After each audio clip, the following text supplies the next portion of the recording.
नमस्कार मित्रांनो.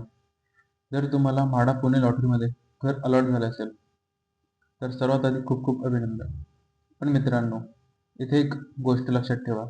घर लागणं जितकं महत्त्वाचं आहे, तितकंच महत्त्वाचं आहे डॉक्युमेंट व्हेरिफिकेशन. कारण एक कागद जरी कमी पडला, तर म्हाडा तुमचं अलॉटमेंट रद्द करू शकते.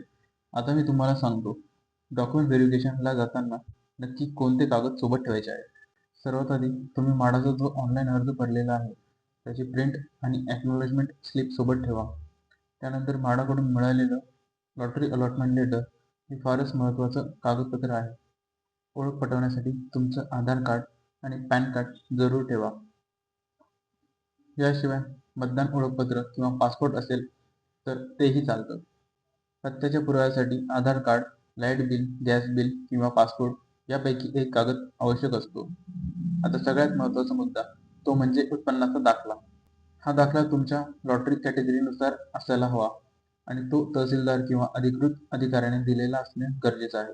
जर तुम्ही एस-सी, एस-टी, ओ-बी-सी किंवा व्ही-जे-एन-डी प्रवर्गातून अर्ज केला असेल, तर जात प्रमाणपत्र आणि कास्ट व्हॅलिडिटी सर्टिफिकेट हे दोन्ही कागद नक्की सोबत ठेवा. यासोबतच महाराष्ट्राचा डोमेसाईल सर्टिफिकेट म्हणजेच तुम्ही महाराष्ट्राचे रहिवासी आहात याचा पुरावा म्हाडा मागते. बँकेशी संबंधित कागदपत्रेही लागतात. त्यासाठी कॅन्सल चेक आणि बँक पासबुक किंवा स्टेटमेंट सोबत ठेवा. फोटो विसरू नका. अलीकडील 2 ते 4 पासपोर्ट साईज फोटो नक्की सोबत ठेवा. म्हाडाकडून एक शपथपत्र देखील मागितलं जातं, ज्यात तुम्ही आधी कुठल्याही ठिकाणी घर मालक नाही असं नमूद केलेलं असतं. जर तुम्ही विवाहित असाल तर लग्नाचा दाखला देखील लागतो आणि जर तुम्ही दिव्यांग व्यक्ती असाल, ज्येष्ठ नागरिक असाल किंवा माजी सैनिक या प्रवर्गात येत असाल, तर त्या संबंधित प्रमाणपत्रे सुद्धा सोबत ठेवा.